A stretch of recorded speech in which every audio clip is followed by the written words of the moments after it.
Hi, I want to welcome you to another edition of Simply Stated here with me, Deborah K.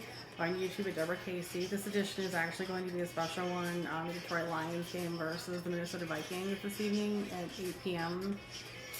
And it's going to be down at the Ford Field. Notably, the Minnesota Vikings fans have purchased apparently about $2 million worth of tickets to the game, so it's a big moneymaker for Ford Field.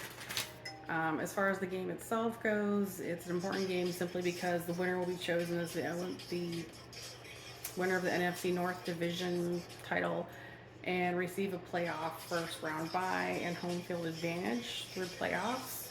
The loser will move to number 5 in the seed process and will have to play in the wild card round on the road. So that's kind of important to know about the game tonight. As far as the Lions goes, notably, as I stated in a previous episode, right now it is the Philadelphia Eagles, Buffalo Bills, or the Detroit Lions who are set most likely, according to the different websites and just watching the season this year, to play in the actual Super Bowl against the Kansas City Chiefs, because it seems pretty likely the Chiefs are going to play. But maybe that could change. You never know. As far as last year, the 49ers played the Kansas City Chiefs and lost last year for the Super Bowl. Notably, the Baltimore Ravens, Buffalo Bills also beat up on the Kansas City Chiefs on their way to actually going to the Super Bowl, which did have an effect on their team, and there's a significant number of injuries and losses for them. Notably, going into tonight, though, the Lions have had some injuries. Their offense is still fairly strong, but they've had a number of injuries in their defensive players. And notably, Aiden Hutchinson has said that he would like to come back to play in the Super Bowl if the Lions actually make it to that point. So I'm not going to say too much else about it, except that the Lions have decided to bring back 2 players, and that is Khalif Raymond, he's a wideout, and also Alex Anzalone, who is a linebacker.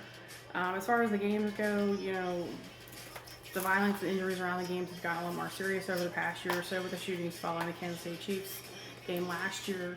Notably, there were a certain number of terrorist attacks also in New Jersey here in the U.S. that were smaller this year. But I think what's really important to note is that if you go back to my series, Simply State, and talk about the history of lining up to the game last year.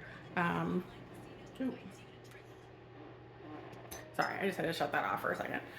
Notably, going back to the history last year, there was a long history of setting up those games. And then for me as a witness to have, reported a long time ago about the possible injuries coming up into this year as far as the Dallas Cowboys, and then to have that happen, there needs to be a special amount of security paid attention to with these games as long as because I don't think anyone wants to see more players injured unnecessarily, and knowing going into it that there is going to be a certain number of injuries and that it's turned into some kind of bizarre fight with all kinds of weird issues. I talked about the history with the sort of ludicrous model being a support of the Dallas Cowboys, and then now the Kansas City Chiefs, and some of the women who've been victims have lined up to support their teams, and it's an awful lot of extra drama. And I do wonder about the NFL for how much they've stirred it up on purpose to keep interest going. What I do know about the NFL is that it's very much still in a U.S. situation. It's not like, no doubt the basketball league of the U.S. is turned into a Chinese-run organization.